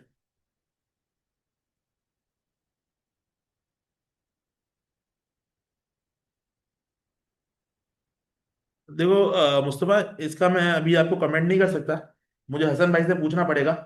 अगर तो मेरे पास हुआ तो डेफिनेटली मैं पढ़ाऊंगा, और अगर मेरे पास नहीं हुआ फाइनल एवल्यूशन वाला चैप्टर तो फिर कोई और टीचर पढ़ाएगा। मुझे क्लियर नहीं है। अगर तो मेरे पास हुआ तो मैं आपको पढ़ाऊंगा, लेकिन रिपोर्टिंग के हद तक, रिपोर्टिंग में चलो ठीक है, अगर ऑफिशियल मैसेज आया तो मैं पढ़ा दूंगा। बहुत अच्छी बात है, आपने मुझे बता दिया, तो मैं पढ़ा दूंगा, कोई इशू नहीं है। लेकिन अभी सुनो आप, अभी आप सुनो मुस्तफा, सवाल सुनो। आज की तारीख में गोइंग कंसर्न आपने नहीं पढ़ा, लेकिन आपको आज की तारीख में ये चीज पता है कि गोइंग कंसर्न जो है उसका डिस्क्लोजर आता है, ठीक है। तो गोइंग कंसर्न का डिस्क्लोजर अगर फाइनेंशियल स्टेटमेंट्स में मिसिंग है तो रिपोर्टिंग के लिए वो परवेसिव है। यहां तक बात आपको समझ में आई। रिपोर्टिंग में के लिए वो परवेसिव इंपैक्ट रखता है। मुस्तफा यहां तक बात समझे आप। चलो ठीक है, आगे चलो। अच्छा हुआ आपने मुझे बता दिया, मेरे नाम पे ही आ रहा है चैप्टर 15। Yes sir. तो मुझे पहले बता देते ना, मैं फिर नोट्स बना लेता। 14 और 15 मेरे पास, चलो मैं पढ़ा दूंगा, मुझे मसला नहीं है। आप लोगों को पढ़ाना बेटा जिम्मेदारी है। देखो मैं तुम्हें एक चीज बताता हूँ, मैं एमबीए का टीचर हूँ और मेरे पास बहुत बच्चे होते हैं एमबीए के अंदर। 75 ऑडिट टैक्स के तकरीबन 70-75 बच्चा मेरे पास होता है। वो एक अलग दुनिया है, ये एक अलग दुनिया है। सीए एक अलग दुनिया। तुमने वो कैरियर स्टेक पे, हमसे पूछो ना, जब मैं स्टूडेंट था तो अगर तो मैं सही से ना पढ़ूं तो क्या होगा मेरे साथ। और एक एक अटेम्प्ट फेल होने का मतलब क्या है, 6 महीने ना। तो बेटा मैं फिर बता रहा हूँ, मुझे नहीं पता, और शायद आप लोग मुझे कितना देखोगे, और लेकिन आप लोगों से रिक्वेस्ट है बेटा, पास कर जाना। तुम्हारे घर वालों की, तुम्हारे अम्मी अब्बू की, बहन भाइयों की, सबकी उम्मीद है तुम लोगों से। एक दफा पेपर फेल होता है ना तो मोटिवेशन डाउन, दूसरी दफा फेल डाउन, फिर जिसका तीसरा फेल हो जाए ना उसके लिए फिर दोबारा पास करना मुश्किल है। ऐसा नहीं है कि वो पास नहीं करेंगे। आ, सही है। Best attempt to pass the paper is first attempt. चलो आगे चलो। बिजनेस को डिफाइन करने के लिए कोई खास अमाउंट है या ये भी जजमेंट पे डिपेंड करता बेटा अगेन जजमेंट पे अब देखो, जजमेंट जजमेंट डिपेंड नहीं करता, इस सवाल में मेंशन होगा। तुमने पहली डेफिनेशन पढ़ी, not not confined to a single. अब एग्जाम में गिवन होगा कि रेवेन्यू भी मिस स्टेट है, इन्वेंट्री भी मिस स्टेट है, चार पांच नाम आगे मिस स्टेट है, क्या मतलब है इसका, परवेसिव, ठीक है। या एग्जाम में गिवन होगा कि गोइंग कंसर्न का डिस्क्लोजर ही गिवन नहीं है, या आरपी का डिस्क्लोजर गिवन नहीं है, तो इसका क्या मतलब है, जबरदस्त। या एग्जाम में गिवन होगा कि सिर्फ इन्वेंट्री खराब है और नीचे दिया होगा टोटल एसेट्स है 80 अरब के, लेट सपोज, और इन्वेंट्री 70 अरब की, तो क्या इम्पैक्ट है। अब मिसाल चेंज, अब सिर्फ एग्जाम में गिवन है इन्वेंट्री मौजूद है, टोटल एसेट्स है 80 अरब के, इन्वेंट्री 10 अरब की, तो मटीरियल। एग्जाम्पल लेके मैंने समझाया है इस तरह। जब गाड़ी हिट हुई तो तुम्हें उस वक्त मालूम नहीं चला, तुम उतर के देखोगे पहले, उतर के गाड़ी हिट होगी तो ये नहीं बोल सकते गाड़ी में बैठे बैठे स्टेयरिंग में कि परवेसिव इम्पैक्ट है, नहीं भाई, उतर के देखोगे। उतर के देखा तुमने, खराश थी तो इमटेरियल, उतर के देखा तो बम्पर। और तीसरे केस में उतरने का मौका ही नहीं आएगा, तो डंपर कुचल देता है भाई। आई बात समझ में, तो ऑटोमेटिक उस वक्त बगैर पता चले क्या हो गया इम्पैक्ट, परवेसिव। चलो आगे चलो। अब मैं पहली दफा तुम लोग को ऑडिट ओपन पढ़ाने लगा, और अब ऑडिट ओपिनियन तुम 1 सेकंड में याद करोगे। कितने सेकंड में, वो तुम्हें सब समझ में आ गया। अब ऑडिट ओपिनियन याद करने का ना ये चार्ट है। क्या है ये चार्ट है। अब अगर मैं डायरेक्ट तुम्हें ऑडिट ओपिनियन पढ़ाता ना, तुम में से एक बच्चा भी मुझसे ना पढ़ता, कहते कि यार इस सर को पढ़ाने ही नहीं आता है। जबकि सर 12 साल से ऑडिट कर रहे हैं, पता नहीं कितने बच्चों को निकाला है, कितने पार्टनर्स का रिव्यू किया है, लेकिन तुम लोग क्या बोलते, सर को पढ़ाना, तो पढ़ाना भी एक आर्ट है। अब अब यहाँ पे लिखा हुआ है nature of the matter giving rise to the modification. क्या लिखा है यहाँ पे, पढ़ो। Nature of the matter giving, left hand side, nature of the matter giving rise to the modification. ठीक है। ऊपर क्या लिखा हुआ है, auditor's judgment about the pervasiveness of the effects or possible effects on the financial statements. और उसके नीचे लिखा है material but not pervasive, material and pervasive. अब देखो है क्या, material but not pervasive, material and pervasive. Heading सबको पता है, मटीरियल बट नॉट परवेसिव पता है क्या है बेटा, पता है? पता है? ऑनलाइन सबको पता है मटीरियल बट नॉट परवेसिव क्या चीज होती है? मटीरियल परवेसिव सबको पता है, ऊपर सबको पता है ना क्या है ये। जबरदस्त, मुस्तफा कह रहा है ठीक है। अब उसके अलावा financial statements are materially misstated, ये भी पता है। किस कैसे होती है मटेरियल मिसस्टेटेड, कितने तरीके से होती है, जल्दी बोलो, रिपीट करो। हाँ, सिलेक्ट करना की होगा डिस्क्लोजर में जबरदस्त। पता है इनएबिलिटी क्या होती है, तुम बोलो। नहीं मिलता, कितने टाइप की है? 3 टाइप की है, beyond the control of the entity, nature और टाइमिंग। अब देखो माशाल्लाह तुम्हें ये चीज भी पता है, ये भी पता है, ये भी पता है, ये भी पता है। जिन बच्चों को ये सब पता है ना, अब कुछ करना ही नहीं, अब ऑडिट ओपिनियन पढ़ते हैं बेटा। अगर तो तुम्हारी गलती मटीरियल है और परवेसिव नहीं है, चाहे इनएबिलिटी हो, चाहे क्या हो, इनएबिलिटी हो, चाहे मिस स्टेटमेंट हो, ओपिनियन कौन सा दोगे? कौन सा दोगे? क्वालिफाइड। अब मॉडिफाइड के 3 तरीके थे, मैंने बताया नहीं था, तो अब कौन सा ओपिनियन आएगा? क्वालिफाइड। ये क्या होता है अभी बताया ही नहीं रहा, बताऊंगा। लिंकिंग चेक करो, अब एग्जाम के सिनेरियो में तुम समझ जाओगे क्या है। कौन सा ओपिनियन आएगा? क्वालिफाइड। अब पहले वाला केस है financial statement are materially misstated, और इम्पैक्ट क्या है उसका? Material and pervasive. तो कौन सा ओपिनियन जाएगा? एडवर्स। कौन सा ओपिनियन जाएगा? और फाइनेंशियल स्टेटमेंट्स जो है इनएबिलिटी टू ऑब्टेन है, और इंपैक्ट है उसका मटेरियल एंड परवेसिव, तो कौन सा ओपिनियन जाएगा? डिस्क्लेमर। ये क्या होता है बेटा, मैंने पढ़ाया नहीं है, पढ़ाऊंगा। अभी तो मैंने तुम्हें आइडेंटिफाई करना सिखाया है। अब बताओ, अगर तो कोई मिस स्टेटमेंट या इनएबिलिटी मटेरियल है ही नहीं, मिस स्टेटमेंट या इनएबिलिटी मटेरियल है ही नहीं, तो कौन सा ओपिनियन जाएगा? जबरदस्त, याद रखना, यही तो समझा रहा हूं। 2 चीजें हैं, सबसे पहले इनएबिलिटी या मिस स्टेटमेंट, मटीरियल है ही नहीं, तो क्या चीज जाएगी? अनमॉडिफाइड, अनमॉडिफाइड, अनमॉडिफाइड, यानी क्लीन, यानी क्लीन, यानी क्लीन। फाइनेंशियल स्टेटमेंट्स की क्या है भाई? मटेरियल मिस स्टेटमेंट है या इनएबिलिटी है, इंपैक्ट है मटेरियल, परवेसिव नहीं है, तो कौन सा ओपिनियन जाएगा? क्वालिफाइड। दोनों केस में कौन सा ओपिनियन जाएगा? कौन सा ओपिनियन जाएगा? क्वालिफाइड। जबरदस्त। अब इंपैक्ट है मटेरियल और परवेसिव, और मिस स्टेटमेंट है, क्या है? तो कौन सा ओपिनियन जाएगा? एडवर्स। जबरदस्त। कौन सा ओपिनियन जाएगा? एडवर्स। फाइनेंशियल स्टेटमेंट्स का इंपैक्ट है मटेरियल और परवेसिव, और आपके पास इनएबिलिटी है, तो कौन सा ओपिनियन जाएगा? सर ये क्या ओपिनियन होता है, मैंने पढ़ाया नहीं, पढ़ाऊंगा।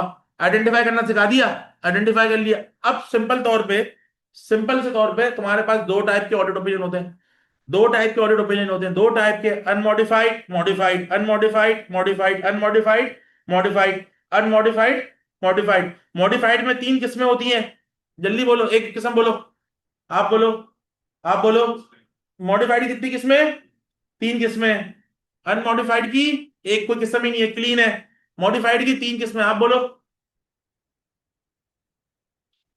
यहां तक बात सबको? सर अब इन तीनों का क्या डिफरेंस है, तो बेटा पढ़ेंगे। अगर डायरेक्ट में ये ओपिनियन समझाता तो तुम्हें ये बातें समझ में आती ही नहीं। एग्जाम क्या है भाई आपका? प्रैक्टिकल बेस है, तो आपको पहले तो ये आइडेंटिफाई करना है कि इस वाले में आते हो, इस वाले में आते हो, इसमें आते हो, या, और उसके बाद फिर क्या आइडेंटिफाई करना है। तो बेटा 15-20 नंबर इसलिए होगी ना, ये है। ज्यादा बात क्लियर है? अब मैं आ जाता हूँ, क्वेश्चंस हैं इसी के।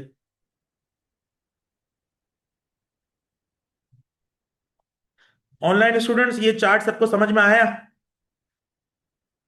और अभी तक इंटरेस्ट लग रहा है ऑडिट रिपोर्ट, मजा आ रहा है पढ़ने में? यार ऑनलाइन वाले अपने भी कमेंट्स दे दो, क्योंकि अब जब मैं आगे चलने लगा हूं ना वो और मजेदार चीज है। तो तुम्हारे कमेंट्स का वेट कर रहा हूँ। ये चार्ट सबको समझ में आ गया? बेटा मुस्तफा कह रहा है बहुत मजा आ रहा है सर। बेटा मजा आने से कुछ नहीं होता, पेपर पास चाहिए। पेपर पास आएगा तो इंशाल्लाह मजा आएगा। दो लोग ऐसे दुनिया में, याद रखना, दो लोग ऐसे हैं, अभी तुम लोग के तो बच्चे नहीं है, मेरे माशाल्लाह बच्चे। तो ये तुम लोग को भी रियलाइज नहीं होगी बात, लेकिन होगी रियलाइज। तुम लोगों से सिंसियर ना, सिंसियर तुम लोगों से सिंसियर सिर्फ दुनिया में दो लोग होते हैं, एक बाप एक उस्ताद। मतलब बाप से मुराद दिया फैमिली वाले, और एक उस्ताद। क्योंकि बाप की जो होती है यानी जो आपके वालिद साहब होते हैं, उनकी ख्वाहिश क्या होती है कि मेरे बच्चा बच्ची क्या हो जाए मुझसे ज्यादा। और उस्ताद की भी ये ख्वाहिश होती है। लिटरली मेरी मजे की बात ये है कि अगर मेरे बच्चे फेल होंगे ना, तो हिट किसको लगेगी? मुझे लगेगी। मतलब मुजम्मिल साहब आप सही नहीं पढ़ाते, मुजम्मिल साहब आपको पढ़ाना। और अगर मेरे बच्चे पास होंगे तो मैं कल को ढंडोरा पीटूंगा और हर जगह लगाऊंगा भाई फला फला फला, ये सारे क्या थे और ये क्या हो गए, पास हो गए। तो याद रखना। हाँ कुछ और होते होंगे लोग जिसमें मैं नहीं कह सकता, लेकिन 99% वालिदैन, 99% उस्ताद, उनकी दिल से क्या ख्वाहिश होती है? मतलब कामयाब होना। पास होना एक कामयाबी का फैक्टर नहीं है ना। अभी तुम्हारे केस में कामयाबी का फैक्टर है। अल्लाह ना करे तुम में से कोई बच्चा जो है वो फेल हो जाता है सीए में, लेकिन वो दुनिया में कोई ऐसा काम, कोई इन्वेंशन कर देता है, कोई इजाद कर देता है, उसका नाम हो जाए, तो कामयाबी से फेल पास नहीं होती। हाँ आपके लिए भी फेल पास है, कामयाबी का मतलब होता है और बहुत सारी सक्सेस। चलो आगे चलो। अच्छा यहां तक बात समझ में आ गई? अब स्कोप लिमिटेशन के केस के अंदर ना एक नया कॉन्सेप्ट है। अच्छा अभी जो मैं तुम्हें कॉन्सेप्ट बता रहा हूं ना, अब ये स्कोप लिमिटेशन का स्पेसिफिक कॉन्सेप्ट है, ठीक है? ऊपर ओपिनियन समझ में आ गया। तो अभी अब मैं बोलूं तो आपके पास दो टाइप के ओपिनियन है, एक है मॉडिफाइड, एक है मॉडिफाइड। मॉडिफाइड के तीन ओपिनियन है, क्वालिफाइड, एडवर्स, डिस्क्लेमर। ये क्या होता है ये मैंने आपको अभी नहीं समझाया क्या होता है, लेकिन मैंने आपको ये आइडेंटिफाई करना समझा दिया कि किस केस में मॉडिफाइड ओपिनियन आएगा, किस केस में क्वालिफाइड आएगा, किस केस में एडवर्स आएगा, किस केस में। ये आपने केस समझ लिए। क्यों? अगर मैं आपको ओपिनियन सबसे पहले समझाना था ना, तो आपको ये सब चीजों का मतलब समझ में आता ही नहीं। चलो अब आगे चलो। अब स्कोप लिमिटेशन का एक कॉन्सेप्ट है छोटा सा। किसका कॉन्सेप्ट है ये समझना। हमने चीजें पढ़ी थी, तीन चीजें एग्जाम में इसका क्वेश्चन आया जब भी मैंने आपको चार्ट बनाया। ये मैंने चार्ट इसलिए बनाया है कि इसका क्वेश्चन एग्जाम में आया था। तो अगर तो मैं ये चार्ट ना पढ़ाऊं ना, तो एग्जाम में इसका क्वेश्चन आया था 3 मार्क्स से, तो आपको 3 मार्क्स चले जाने थे। जल्दी जल्दी बताओ बच्चा लोग कि इनएबिलिटी या limitation on the scope of audit के कितनी टाइप्स हैं? जबरदस्त। कौन कौन सी ऊपर आ रही है? Circumstance beyond the control of entity, दूसरी कौन सी है? लिमिटेशंस इम्पोज्ड बाय मैनेजमेंट, तीसरी कौन सी है? ठीक है अब ये बात आपको पता है कि जब भी लिमिटेशन हो और परवेसिव हो तो क्या इम्पैक्ट जाएगा? जबरदस्त। दोबारा सुनो, लिमिटेशन हो साथ में क्या हो? मटेरियल और परवेसिव। तो कौन सा ओपिनियन जाएगा? डिस्क्लेमर जाएगा। डिस्क्लेमर, डिस्क्लेमर जाएगा भाई। क्या जाएगा? डिस्क्लेमर। तो देखो circumstance beyond the control of the entity कौन सा? डिस्क्लेमर। और इस वाले में नेचर ऑडिट वर्क में डिस्क्लेमर। क्योंकि मैंने आपको क्या बताया था, ये दोनों चीजें इतनी खतरनाक नहीं है। खतरनाक तो है, इतनी खतरनाक नहीं है। तीसरी चीज कितनी खतरनाक कौन सी है? Limitations impose by management. अब जब लिमिटेशन इम्पोज बाय मैनेजमेंट आएगा, तो इसके अंदर भी मैंने आपको क्या समझाया था, कौन सा ओपिनियन जाएगा? डिस्क्लेमर ऑफ ओपिनियन जाएगा। लेकिन अब मिसाल समझो, वही वाली मिसाल देता हूं। आपने अपने कजन को या आपने अपनी पुप्पी को अपने घर में बुलाया और अपना गेट नहीं खोला। पुप्पी आपसे कतई ताल्लुक ही कर लेगी, करेंगी ना? कर लेंगी। तो इसी तरह सोचो कि ऑडिटर जो है वो ऑडिट करने को गया, मैनेजमेंट ने उसको सपोर्ट, तो ऑडिटर ओपिनियन नहीं देगा, कतई ताल्लुक करेगा। कतई ताल्लुक करेगा तो क्या कर देगा भाई? विड्रॉ कर जाएगा। तो पहले वाले दो केसेस में विड्रॉ नहीं करेगा, क्योंकि मैं एक तरफ ऑडिटर की गलती नहीं थी, एक तरफ मैनेजमेंट की गलती। लेकिन इम्पोज बाय मैनेजमेंट में चाहे तो ऑडिटर अगर बेशरम है भाई, तो वो क्या चीज देगा? Disclaimer of opinion. अगर थोड़ी शर्म है तो क्या कर देगा? विड्रॉल। लेकिन ये दोनों केसेस पहला है। तो जब विड्रॉल करेगा ना ऑडिटर, तो ऑडिटर दो चार्ज विद गवर्नेंस को बताएगा कि मैं आपका ऑडिट नहीं कर सकता, इसलिए नहीं कर सकता कि मेरे पे क्या लागू की गई है, लिमिटेशंस इम्पोज बाय मैनेजमेंट, जिसकी वजह से मैं ऑडिट एविडेंस साबित कर ही नहीं सकता या ऑडिट एविडेंस को देख ही नहीं सकता, और उसका इम्पैक्ट मटेरियल के साथ साथ परवेसिव है। और ऑडिटर चाहे तो डिस्क्लेम भी कर सकता है, लेकिन जब ऑडिटर डिस्क्लेम करेगा तो अदर मैटर पैराग्राफ, ये क्या होता है अभी मैंने नहीं बताया, बताऊंगा, लेकिन आज की तारीख में याद रखो, लिमिटेशन इम्पोज बाय मैनेजमेंट है। ऑडिटर के पास दो चॉइस है, क्या चॉइस है, या तो विड्रॉ कर जाए, या दूसरी क्या चॉइस है, जबरदस्त डिस्क्लेमर दे। अगर तो ऑडिटर ने डिस्क्लेमर दिया, ऑडिटर ने क्या दिया, ऑडिटर ने अगर डिस्क्लेमर दिया तो ऑडिटर को ये बात ऑडिट रिपोर्ट में अदर मैटर पैराग्राफ में बतानी होगी। क्या बतानी होगी? अब ये अदर मैटर पैराग्राफ क्या होता है, मैंने पढ़ाया ही नहीं है, अब परेशान होने की जरूरत ही नहीं है, मैंने पढ़ाया नहीं है, लेकिन अब तुम लोग ये समझ गए बेटा ये चार्ट देखते हुए कि अगर हमारे पास इनेबिलिटी हो, क्या हो, और वो इमटेरियल हो, तो कौन सा ओपिनियन, जबरदस्त, इनेबिलिटी हो और इमटेरियल हो तो कौन सा ओपिनियन, तो तुम क्यों सोच रहे थे, इमटेरियल में तो भाई अनमोडिफाइड ओपिनियन जाए, जहां इमटेरियल का अल्फाज आ जाए दोनों केसेस में कौन सा ओपिनियन जाएगा, अगर अगर अगर इनेबिलिटी हो, impact material but not pervasive, तो कौन सा ओपिनियन, जबरदस्त। तो ये चार्ट की एप्लीकेबिलिटी होगी नहीं, ये चार्ट की एप्लीकेबिलिटी कब होगी, जब इनेबिलिटी हो और परवेसिव हो, मटेरियल और परवेसिव, ये चार्ट की एप्लीकेबिलिटी तभी होगी के क्या हो आपके पास, मटेरियल एंड परवेसिव।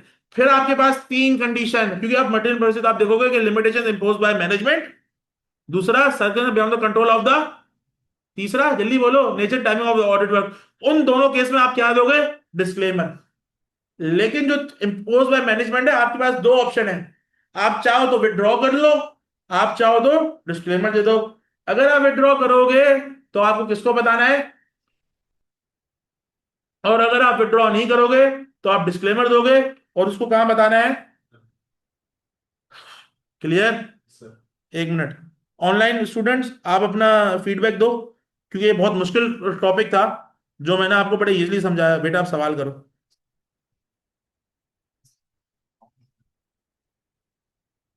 ये वही बेटा, आपको मैंने अभी मटेरियल बताया था, ओएम पीएम, अगर ओएम से ऊपर की अमाउंट है तो क्या है, बस जवाब मिल गया, ओएम से नीचे की है तो ये तो सिर्फ अमाउंट है, उसको वेरीफाई करना। अगर वो भी शेड्यूल प्रोवाइड नहीं कर रहा है एफएस तो प्रोवाइड कर दिया ना। सर, तो वो तो पूरा कंसीडर करेंगे भाई, जनरेशन की 50,000 अमाउंट है, हमें पता नहीं चल रहा कि इसमें मिसस्टेटमेंट कितनी है। वही तो मैं कह रहा हूँ कि इस जब भी तो इनेबिलिटी आई, लेकिन मटेरियल कैसे करोगे, क्योंकि देखो आपको मिस स्टेटमेंट मटेरियलिटी से नहीं है, मटेरियलिटी किस बेस पे होगी, एफएस, एफएस तो प्रोवाइड करेंगे करेंगे ना, एफएस तो आपको प्रोवाइड करें, एफएस के अंदर जो है आपके पास पीबीटी आया, पीबीटी का 5%।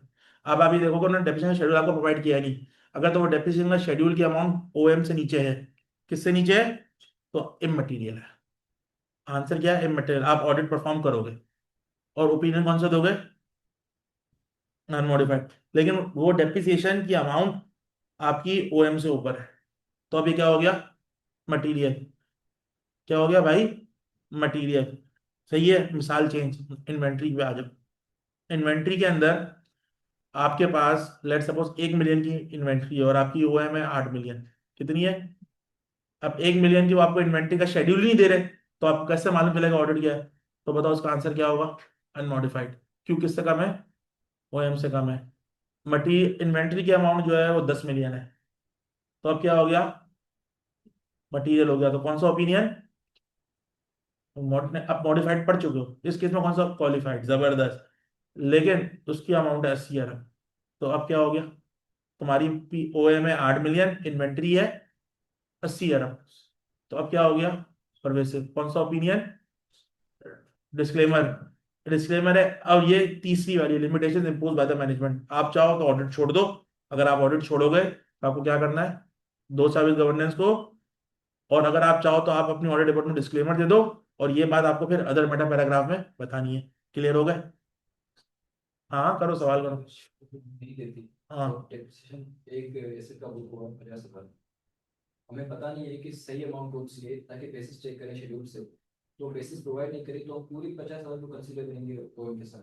हाँ हाँ, पूरा करोगे, पूरा पूरा करोगे। तो बड़ा वैलिड सवाल है बेटा। अगर तो उसने बेसिस दिया, देखो जब मिस स्टेटमेंट की बात आती है ना, तो हम सिर्फ डिफरेंस को कंसीडर करते हैं, ये याद रखना। लेकिन इस केस के अंदर इनेबिलिटी तो पूरा ही करोगे ना, कि कुछ दिया ही नहीं। हाँ, अगर दे देता और देने के बाद गलती निकलती, तो फिर किसको कंपेयर करते?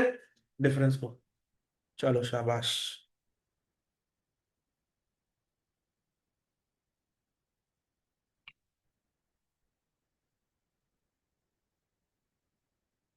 बिल्कुल मुस्तफा, बिल्कुल आपकी बात सही है। लेकिन अगेन डिपेंड करता है कि अगर तो सिर्फ एक आइटम चले जाता है, तो फिर मटेरियल है। फॉर एग्जांपल अगर सिर्फ रेवेन्यू के पेपर जल जाते हैं तो मटेरियल, लेकिन साथ साथ रेवेन्यू के पेपर जल गया, साथ साथ इन्वेंट्री का पेपर जल गया, साथ साथ रिसीवल का पेपर तो जल गया, अब ये परवेसिव हो जाएगा। परवेसिव के केस में आप डिस्क्लेमर देंगे, मटेरियल के केस में आप क्वालिफाइड देंगे। तो बेटा एग्जाम में यही सवाल पूछे जाते हैं।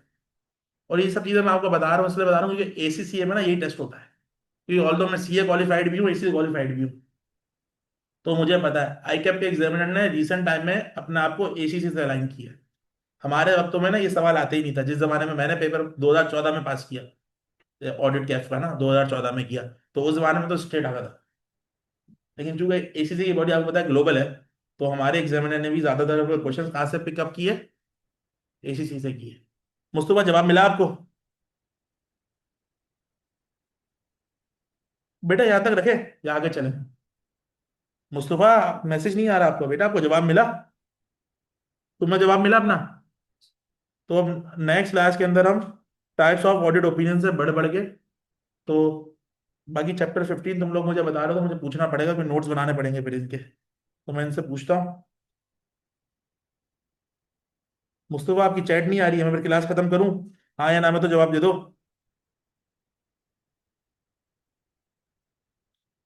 बिल्कुल सही है मुस्तफा, यू आर 100% राइट। अब आपको देखना है, ये देखना है। देखो परवेसिवनेस की तीन तीन डेफिनेशन है, तीन डेफिनेशन। अगर तुम्हारा जो पहला वाला केस था तो उसमें एक आइटम था, लेकिन जो तुम्हारा सेकंड वाला केस है, आइटम तो एक है, लेकिन ये इतना सिग्निफिकेंट है, ये इतना सिग्निफिकेंट है कि जो है इसका इम्पैक्ट परवेसिव है। तो बिल्कुल सही है, तो इस सूरत में डिस्क्लेम करेंगे। तो बेटा यही तो चीज़ है जो मैंने आपको इतना डिटेल में समझा रहा हूँ। जब हम एग्जाम का सवाल करेंगे ना, तो आपको मजा आएगा। कोई बच्चा कह रहा होगा सर क्वालिफाइड ओपिनियन, कोई बच्चा कह रहा होगा एडवर्स ओपिनियन, कोई बच्चा कह रहा होगा डिस्क्लेमर ऑफ ओपिनियन। तो ये तो इसका पर्पस है कि इतना डिटेल में पढ़ाने का। तो ये डिपेंड करता है, बिल्कुल सही है। इस केस में जो आपने सेकंड वाली बात लिखी है, अगर एक ही आइटम है और वो इतना सिग्निफिकेंट है कि उसका एलिमेंट बहुत ज्यादा सिग्निफिकेंट है, तो वो फिर आप डिस्क्लेमर देंगे। मुस्तफा क्लियर?